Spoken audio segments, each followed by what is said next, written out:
menjelang pelaksanaan pemilihan umum 2024. Perkembangan politik nasional kian menunjukkan tanpa rasa malu gejala praktik penyalahgunaan kewenangan dan kekuasaan.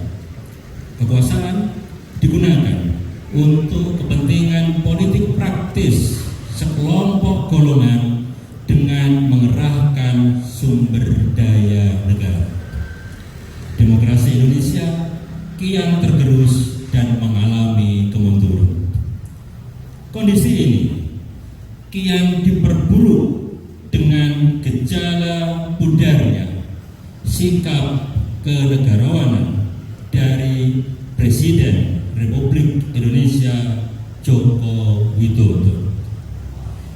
Indikator utamanya adalah pencalonan Gibran Rakabuming Raka sebagai calon wakil presiden yang didasarkan pada putusan Mahkamah Konstitusi nomor 90 PUU 21 Romawi 2023. Putusan yang proses pengambilannya syarat dengan intervensi politik dan dinyatakan terbukti melanggar etika hingga menyebabkan Ketua Mahkamah Konstitusi Republik Indonesia Anwar Usman diberhentikan.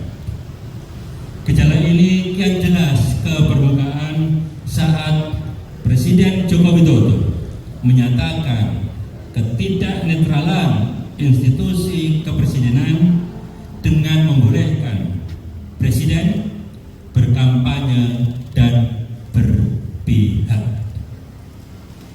Perkembangan termutakhir distribusi bantuan sosial melalui pembagian beras dan bantuan langsung tunai BLT oleh Presiden Joko Widodo juga ditengarai syarat dengan nuansa politik praktis yang diarahkan pada personalisasi penguatan dukungan terhadap pasangan calon presiden dan calon wakil presiden tertentu.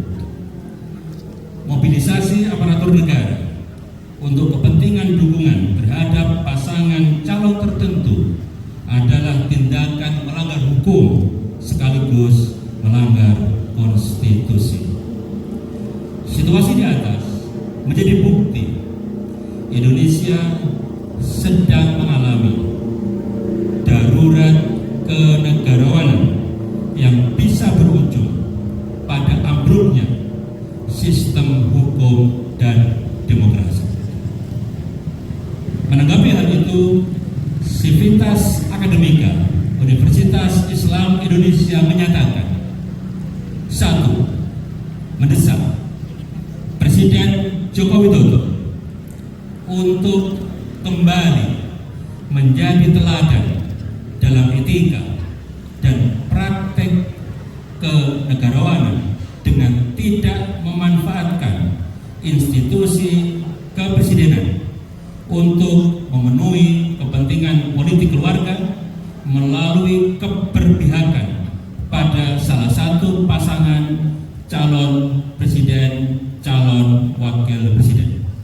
Presiden harus bersifat netral, adil, dan menjadi pemimpin bagi semua kelompok dan golongan, bukan untuk sebagian kelompok. 2. Menuntut Presiden Joko Widodo beserta semua aparatur pemerintahan untuk berhenti menyalahgunakan kekuasaan dengan tidak mengerahkan dan tidak memanfaatkan sumber daya negara untuk kepentingan